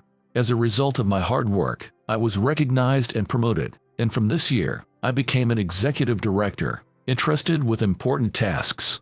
I have been involved in negotiations for the acquisition of Bradley Merchandising, a company that had been on a downward spiral for several years. Kev, you've made an incredible rise through the ranks. Never thought we'd have an executive director among our classmates. It's going to be awkward just casually inviting you out now. My unexpected identity caused a stir among the crowd, but Brad, still in disbelief, insisted. Stop lying. I don't accept such a tall tale. Well, it seems your dad, the president, didn't share much about the company's situation with you. It's not surprising you didn't know, but my father was going to make me president. About that, I said, my expression serious. My father instructed me to overhaul the entire management of Bradley Merchandising, from the president down. That's impossible. Brad's face froze, but I didn't have enough evidence to make such a drastic decision. Then I heard about the reunion and remembered you were supposed to be the next president. I thought it wouldn't be too late to meet and talk here, but I let out a breath, releasing the disappointment welling up inside. Brad, you hadn't changed at all. Still belittling and mocking others. Still full of baseless confidence. That doesn't mean you can fire me. Come on, help me out. We're classmates, right? His attitude had changed drastically from his earlier arrogance, now desperately pleading. But I wasn't going to soften my stance over something like this. I just made a logical decision as a business leader. Running a company isn't as easy as you think, I said firmly and grabbed Brad's shoulders, looking him in the eye. I've faced many injustices as the president's son, but I never gave up because this company was my only path.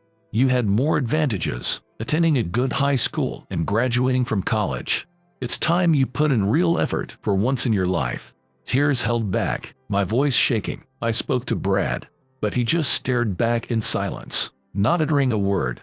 A month after the reunion, I stood in front of the Bradley Merchandising building with my father. Today, we'll officially proceed with the acquisition. I had confided in my father the day before, and after some reluctance, he agreed to my terms. We've been waiting for you, said the president of Bradley Merchandising, greeting us as he entered the meeting room, followed by his son Brad. Bradley spoke of his intentions to have Brad succeed him as president. Now, about the acquisition. He prompted me to start the discussion, but Brad's behavior was appalling, far from what one would expect from a future president or even a professional. I raised my voice. Hey, Brad, are you even listening? This is about the future of the company. Do you even realize the responsibilities of a president? I don't need to hear that from you, Brad retorted. Then he turned to his father, saying something outrageous. Dad, are you sure it's okay to trust our company to someone who just climbed up using his parents' influence? Brad's suggestion that he was more capable of making beneficial decisions for the company seemed almost delusional. My father, witnessing this, clearly showed a look of exasperation. Even the usually stern face of Bradley grew more severe. Fool, what do you know about our company? He said, his temples throbbing with anger. Brad could only stare back with an expression I had never seen before. Bradley continued, unabated by his anger. Kevin's right. Your attitude today is beyond disrespectful. Running a company is not a game. If you're not serious, then leave. Brad's voice was pitifully weak in response to his father's overwhelming presence. The president then stood up, facing us with a serious expression. I apologize for this disgraceful display. I've been too indulgent with my son, expecting him to become more responsible in the workforce, but I was mistaken. I never imagined he would behave so foolishly, especially in such a setting. To you, the executive director of Johnson Merchandising, and you, Kevin, I apologize for his many discourtesies. As a parent, I am truly sorry. My father then addressed Bradley. Your feelings are clear. Bradley, the once imposing figure of the food company's president, seemed utterly diminished. Bradley, with a desperate look, continued, President Kevin, we need your help to save Bradley Merchandising. We no longer have the strength to continue on our own. If we come under your company's wing, I will step down from all my management roles and leave. The same goes for the entire board. But please, keep our employees, our precious staff, without letting anyone go. With that, he bowed so deeply his forehead nearly touched the table. I looked at my father, who seemed deep in thought, his eyes closed. Dad, I murmured quietly. He nodded solemnly. Bradley, I began. Yes, I see how much you care about your company. Given that, let's give you another chance to turn things around. A chance. Brad and his father looked shocked. Yes, a chance. If you genuinely care about your employees, there's still something to be done. We'll support you as much as we can. If that fails, we'll have no choice but to take over completely. Kevin, how can I ever thank you? Beside his tearful father, Brad looked completely drained, as if all the strength had left his body. I continued speaking, glancing between the two. I've always resented my father. What? I began, causing a look of shock in Brad. He neglected our family under the guise of work, forcing me to give up high school. I aimed to prove him wrong, but my mother, who suffered the most, forgave him. I still vividly remember my mother's resolute face when she chose to forgive. At first, I couldn't understand her, but now, I get why she decided to forgive. She taught me the importance of it. Kevin, I heard my father murmur softly. I am who I am today because my mother forgave my father. And recently, I've finally felt like I can forgive him too. Bradley nodded in agreement. Feeling as if pushed forward by an invisible force, I continued my thoughts. Everyone deserves a second chance. People become stronger by overcoming adversity, I said, turning to Brad, who was slouched back in his chair. Brad, leaning back in his chair with a sulky demeanor, glanced at me briefly. Brad, it starts here. Isn't this your time to step up? But I don't know anything about running a company. I placed my hand on his shoulder. It's okay to start now. Work hard and the results will follow. Kevin. Brad looked at me, a faint smile on his face for the first time. After countless discussions, Bradley Merchandising agreed to a business partnership with Johnson Merchandising and began the path to recovery. Brad became the new president, with his father as an advisor. Brad, shedding the pride of being the son of Bradley Merchandising, worked tirelessly to regain the trust of each business partner through humble visits. His transformation inspired the employees. Their mindset began to shift. The company, once complacent under the guise of a large corporation and marred by internal power struggles, sights employees stand up to the challenge. Sales put more effort into their work, and the administration focused on creating a welcoming environment for business partners. Brad notably enhanced working conditions by revising inclusive welfare policies and eliminating exclusive systems, contributing to a significant turnaround for the formerly struggling Bradley Merchandising. Encouraged by the changes in everyone, including Brad, the company's sales gradually climbed like ascending stairs. This year, we were even able to provide bonuses to all employees, albeit modest ones. Similarly, our company's performance improved significantly, and we've now reached a point where we can sponsor various advertising campaigns. Kevin, President, hurry up. Just a minute, wait for me. The reunion became a catalyst for rekindling friendships with classmates I clicked with. Initially wary of Brad, they were now impressed by his transformation, sharing jokes and laughter. Hey, can we drop the president title when we're off work? I feigned annoyance playfully. It's just a habit, Brad said, scratching his head in embarrassment. His demeanor was endearingly sincere. Then at least call me by my old nickname when we're not working. I forgot what it was. You used to call me that all the time. Can't believe you remember that, Brad said, feigning exasperation. All right, how about this? From now on, every time you call me president, you owe me a drink. I thought to myself, it was indeed a good idea. That's a good idea. Okay, Kev, that's a first. All right then, Brad said, stopping in his tracks and calling me by the nostalgic nickname. Thanks, Kev. Human nature tends to cling to negative emotions, and I've been no exception. I resented being looked down upon for being a high school dropout and felt bitter about my social standing. If I hadn't forgiven my father, I might not have reached out to Brad and others. Despite all the harassment from Brad, I couldn't give up on him, remembering my own struggles. People who overcome hardships can face any challenge ahead. If you strongly desire to start over, you can change from that point. I plan to lead the company humbly, navigating the challenges of business with dedication alongside my valuable friends and colleagues. Prioritizing another woman over our wedding is just the worst, she exclaimed. All I did was help a woman who had fallen, but my wife was furious, not pleased with my actions. Marrying the daughter of the GM, I came to discover her true nature. I'll tell Daddy and have you fired from the company, she threatened. Subsequently, I ended up divorced and jobless, but I have no regrets. Ignoring that fallen woman would have haunted me forever. Then, The woman I saved appeared before me with a meaningful look. "If you seek revenge, I'll help you," she said. Her true identity was a mystery. "My name is Justin, and I'm 27 years old. I work as a salaryman at a distribution company.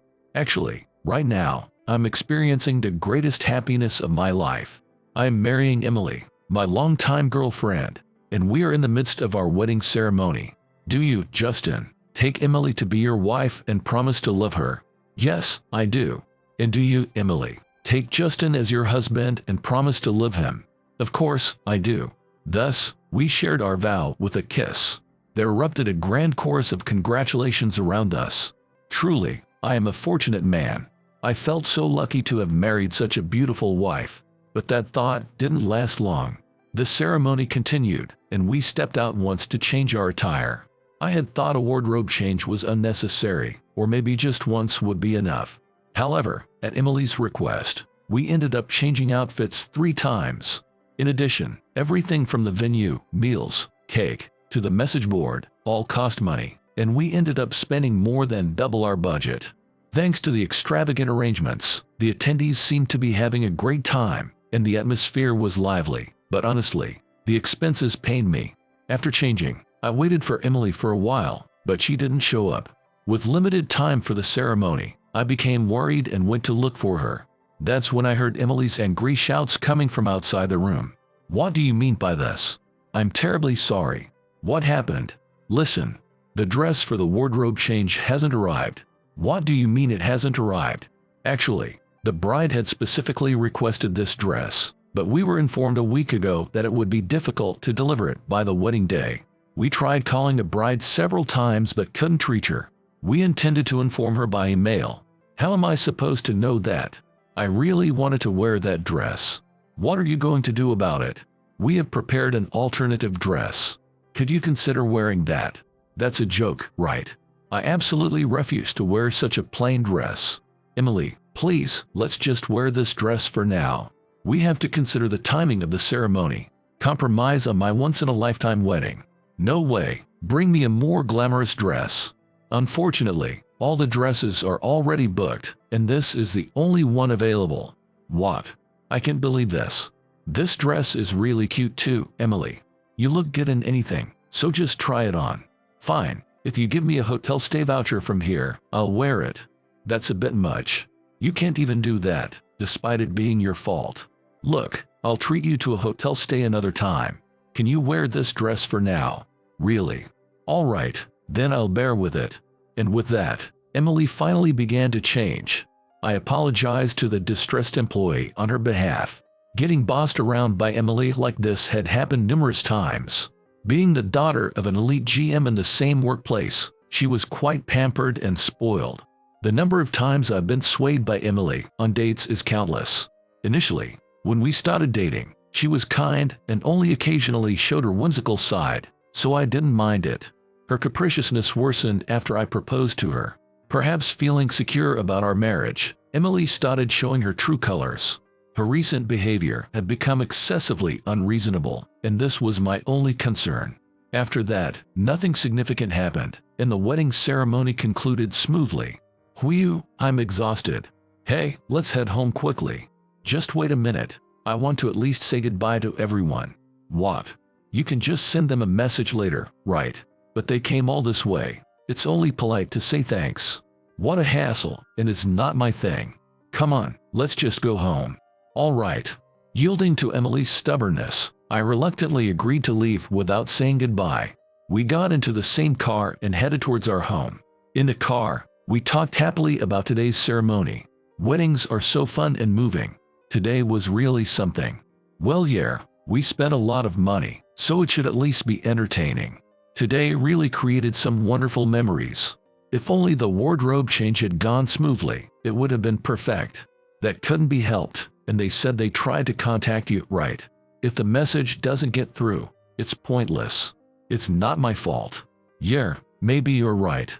I didn't say anything more, knowing that Emily would just get more upset.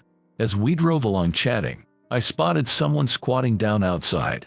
I parked a car in front of the park and got out. "Wait, where are you going?" "I'm just worried about that person. They'll be fine." Let's just go home and relax together. But they look in pain. I'll be right back. I couldn't ignore the woman on the park bench, clutching her stomach in apparent pain. I approached her and asked, "Are you okay? My stomach hurts so much." "Your stomach? Can you stand?" The woman nodded weakly. Somehow, she managed to stand up, and I guided her to my car. However, Emily, waiting inside the car, looked visibly upset. "Wait, you're not seriously planning to take care of this woman, are you?" "Well, not take care of her, but I thought I'd take her to the hospital." "No, I don't want another woman in our car." "Then you go ahead home in this car. I'll call an ambulance and take her to the hospital." "That's ridiculous. How can you prioritize another woman on our wedding day?" "Another woman? This is an emergency. What's wrong with helping someone in need? I just can't stand you prioritizing another woman over me on our special day, our wedding day. We can spend plenty of time together when we get home. For now, please help me get her into the car." "Fine, whatever. It seems like you just don't get it." "I'm sorry, Emily. Can you please come with me to help her?" "That's it. We're getting a divorce. I'll tell my father and make sure you lose your job too." "Are you serious? We just got married today." "I'm dead serious. I don't want to be with a man who prioritizes another woman over me, even if it's to help her." "You hate it even if it's helping someone?" "Yes, I hate it, and I'm done talking to you. Goodbye." With that, Emily got into the car alone and drove away. I was shaken by Emily's selfish behavior, but I quickly composed myself and called an ambulance. A few minutes later, the ambulance arrived, and I accompanied the woman to the hospital. Later, I was informed about the woman's condition and safety. There's nothing life-threatening, but right now she seems to be in severe stomach pain, making it difficult for her to talk. I left the hospital, feeling a bit worried. But then, I remembered a problem. I had nowhere to return to. To be exact, it was just hard for me to return home. You see, the house was provided by my in-laws, who are very fond of Emily. It just felt awkward to go back there. So, with no other choice, I stayed in a hotel that night and planned to go straight to the office the next day. I never thought I would end up alone in a hotel, feeling empty on the night of my wedding. Holding on to these sad thoughts, I fell asleep. The next day, I went to work as usual. When I arrived at the office, I noticed it was unusually noisy. Before I could ask what was going on, Carter, the GM, appeared in front of me. "Justin, what on earth are you doing here?" "What do you mean?" "I came to work, of course." "You have the nerve to show up at work after making such a blunder." "What do you mean?" Carter thrust a disciplinary report at me. It alleged a work mistake I didn't recall making. "What's this? I don't remember making such a mistake." "So, you're not only making mistakes, but now you're lying about it." "No, I'm telling you, I don't recall making this kind of mistake at all." "Do you have any idea how difficult it was to clean up after this?" "It's all your fault, you know. But I'm telling you," still trying to deny it. "Fine, you don't need to come to the office anymore." "You mean I shouldn't come in?" "Do I need to spell it out?" "I'm saying you are fired." "Fired? Why? You make a mistake this big and show no remorse. Isn't it obvious?" "That can't be. Besides, you did something terrible to Emily, didn't you?" "Something terrible?" "On the way back from your wedding, you were seen seducing another woman, right in front of my daughter." "I didn't do such a thing. I was just helping someone in trouble." "That sounds like an excuse." "Emily came crying to me last night." "It's not an excuse, it's the truth." "I can't believe a word of such a liar. I don't even want to see your face anymore. Can you please just leave?" "I understood." I gathered my belongings and left the office. And so, I ended up losing both my home and my job. Feeling lost, I decided to go back to my parents' place for the time being. They listened to my situation and comforted me. To avoid being a burden to them, I started looking for a new job right away. But all I got were rejection emails, and I couldn't find a company that would accept me. Finally, I managed to get an interview with one company. I practiced as much as I could and gave it my all. Honestly, I didn't feel very confident, but all I could do was hope for the best. On my way home after the interview, a familiar woman approached me. "Excuse me, aren't you the person who helped me the other day?" "Oh, you're the woman from before." It was Julia, the woman I had helped previously. She seemed to be in good spirits now. "Were you okay after that?" "Yes, actually. It turned out to be appendicitis. I've had surgery, and I'm feeling much better now. That's great to hear. Thank you so much for your help that day. And I'm sorry. Why are you apologizing? I vaguely remember from that time. It seemed like you were having trouble with a woman. No, Julia, it wasn't your fault. That day was after my wedding, and my wife was in a bad mood. Your wedding? Oh no, I'm so sorry for ruining such an important day for you. Please don't worry about it. The fault lies with me for not understanding my wife's true character before marrying her. Is that so? Actually, my wife really didn't like that I helped you, Julia. She talked about divorce. And to top it off, my former boss is her father, and my father-in-law fired me, leading to my current situation. Really? All that happened? Yes, but I don't regret helping you at all. In fact, I'm glad I did. Justin, do you want to get back at your wife and father-in-law? Huh? I was taken aback by her sudden question, not immediately grasping its meaning. If it's revenge, I can help you. What do you mean? You'll understand in time. Anyway, I would really like to properly thank you. Can we exchange contact information? Sure, but please, you don't have to worry about it. Although I didn't understand the intent behind Julia's mysterious offer, we exchanged contact details and parted ways. The next day, I got an unexpected message from Julia. She asked me to come to a location marked on a map immediately. Wondering what had happened, I quickly got ready and left the house. The place marked on the map was some food company. The company was Oakwood Corporation, a well-known major player in the industry. When I got to the company, Julia was there to greet me. Sorry for calling you out of the blue. Please come this way. I followed Julia as she instructed. She led me to a room, which turned out to be the president's office. Inside, a man in an expensive-looking suit was sitting, waiting. Hello, thank you for coming all the way here. No problem. Is there something wrong? I guess I didn't explain anything yet. This is my father, the CEO and president of Oakwood Corporation. The president? So, you are the president's daughter? Well, yes, that's one way to put it. The reason I asked you to come here is that I have a proposal for you. A proposal? My daughter asked me to invite you to join our company as an employee. Me, at Oakwood Corporation. But why? It's a way to thank you for helping me. I thought it was very unfortunate that someone as kind-hearted as you was treated that way. Let me thank you as well. Thank you for helping my daughter. I didn't do anything special. I heard about your situation from my daughter. We would be very pleased to have someone as sincere as you. But I didn't help her expecting anything in return. You are very humble, Justin. Do you already have an offer from another company? No, I'm embarrassed to say I don't yet. How about it, then? You used to work for a distribution company, right? Yes, a distribution company. You might be able to make a contribution in our company as well. I haven't done much significant work, but can I still be of help? Of course, it depends on your effort, but I believe you can do it. If that's the case, I'd be honored to work at your company. Great, we'd be happy to have you. Thank you, Julia. It's okay. Remember I said I'd help you with revenge. What did you mean by that? I think you'll understand soon if you work at our company. Although I still didn't fully grasp Julia's words, I was now set to start working at the new company. My parents were thrilled when I told them about it. Using the connections and knowledge I gained at the distribution company, I started negotiating to get Oakwood Corporation's products distributed in various places. Justin, did you secure another contract? Yes, they heard my explanation and wanted to stock our products. And their acquaintance, who runs another store, is also interested in our goods. I'm visiting their store tomorrow. Amazing. How many stores is this now this month? I think it's the 5th one. Your good nature must have played a big part in this success. Thank you, that's an honor to hear. I contributed more to the company's sales and quickly rose through the ranks, becoming a GM. Becoming a GM increased my interactions with President Oakwood Corporation and Julia even more. Julia and I even started going out for meals together privately. Congratulations on your promotion. Thank you. I never imagined you'd climb up to department head so quickly. Impressive.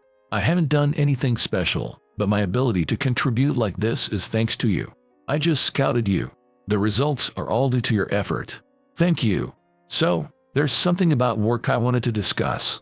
We're planning to establish our own distribution network, and I want you to handle negotiations with a particular company along with me. Negotiations? Which company? It's a company you know very well. Julia smiled mysteriously. She discreetly told me the name of the company, and I was shocked. It was the company I used to work for. There, President Anderson, Carter, and Emily were present. The negotiations seemed very important to them, and they looked tense. However, when I entered the room, Carter and Emily's faces turned visibly pale. The negotiation went smoothly, and Carter and Emily seemed relieved and confident. What do you think? We would like to sign a contract with your company. The proposal is interesting. What do you think, Justin? Yes, I found the content quite intriguing. So, shall we sign? Well, contracting with their company is undoubtedly a good decision. Indeed. We would very much like to sign a contract. Really? Yes. However, there is a condition. We would like to sign a contract only if the GM and that lady are fired from your company. What? What do you mean by that? Calm down. Julia, what exactly do you mean by that? Don't you know the circumstances under which Justin came to work at our company? Well, I thought I heard from Carter that Justin left for career advancement. Ah, such a convenient story he told. That's a blatant lie. What? Justin, please explain the real circumstances. As Julia passed the conversation to me, Carter and Emily seemed to be pleading with their eyes. It seemed like they were hoping that I would help them in some way. Of course, I had no intention of helping them and honestly told the truth. I was harassed by Carter and Emily. It all started when I helped Julia, who was suffering from a stomachache right after my wedding. Despite helping someone, I was verbally abused by them and was falsely accused of a work mistake I did not commit, leading to my dismissal by Carter. What? Carter? Is this true? That's not true. Justin is lying. I was angry because he made a mistake at work and tried to cover it up. That mistake was all made by Emily in the past. It's all recorded in the message history. Every day she made mistakes at work and said, "Dad will take care of it," in her conversations. Besides, if Justin had really made a work mistake, why would there be a need to lie about him leaving for career advancement? Indeed. Carter, their statements seem very reasonable. What do you have to say? Dad, do something. Cornered by everyone's accusations, Carter could no longer make excuses and finally confessed the truth. Yes, it's all a big lie. All the work mistakes were made by Emily. What? You two have done something outrageous. But it wasn't on purpose. Please, can you spare us from being fired? Come on, Emily. Apologize. Please, I'm begging you.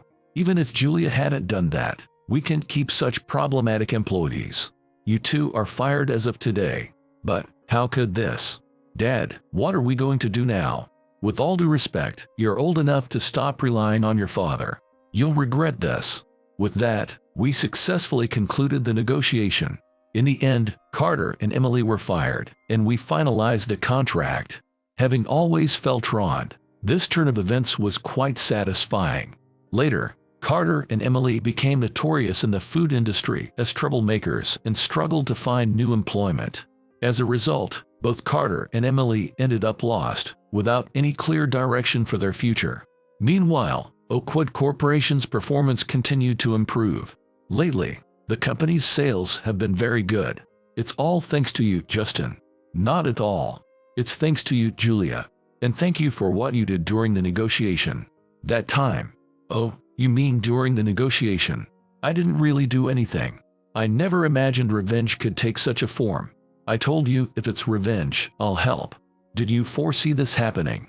Well, I did have my father's involvement in the revenge. The condition we set was approved by him. Really? Of course, I don't have that much power on my own. Besides, my father was quite keen on the idea. He was. About revenge. Yes, he was very angry when he heard about your situation. I see. I should thank him as well. I heard a rumor that you were planning to move. Yes, I've been living with my parents since leaving my previous company. I don't want to burden them forever. So you're restarting living alone. Yes, but it's hard to find a good place. This area is a bit away from residential districts, so considering transportation, it can be difficult. Given it's a business district, the rent can be quite expensive. In that case, the apartment next to mine is available. It's in an area where our company offers a rent subsidy, and it's conveniently close to the station. Would you like to come and see it? Really? That sounds like a great place. Can I come and take a look? Please do. I'll speak to the real estate agent for you. So, I began preparing to move. The apartment Julia recommended was beautiful, with a great view and seemed very comfortable to live in. I decided to move there, and by the next month, I had successfully completed the move. After settling in, I decided to go out. And coincidentally, Julia was also leaving her apartment. Good morning. Good morning. I almost forgot we're neighbors now. It does feel a bit like we're living together, doesn't it? Kind of, yes. Are you going somewhere? Just going to buy some groceries. How about you? I was just going to take a walk. If you'd like, why not join me for lunch at my place? I couldn't impose. It's no trouble, really. Well, in that case, thank you. We chopped together and cooked a meal, enjoying lunch. This is delicious, Julia. You're a great cook. Thank you. Feel free to come over for a meal again. Next time, let me cook for you. I'm not sure if it'll be to your taste, though. I'm looking forward to it. Having lunch together like this on our day off, it's almost like we're living together. Living together? I mean, like roommates. Sorry, I misspoke. No, I was thinking the same, like cohabitation. We both felt embarrassed at the word cohabitation. I couldn't help but imagine living together with Julia. It seemed like it would be wonderful. I was actually thinking it might be nice to live with you, but it seemed weird to ask, so I suggested this apartment. Why did you recommend it to me? Because I like you, Justin. You like me. Yes, but you probably don't feel the same, so forget I said anything. That's not true. I like you too, Julia. Really? Yes, but I thought I wasn't good enough for you, being the daughter of a president and my benefactor. I don't care about that. I was drawn to your sincerity and kindness, and I was attracted to your caring and reliable nature. Would you go out with me? Yes, I'd love to. And so, Julia and I started dating. We later got married, and I eventually rose to become the next president of the company. We're expecting a child soon and are living happily as a family.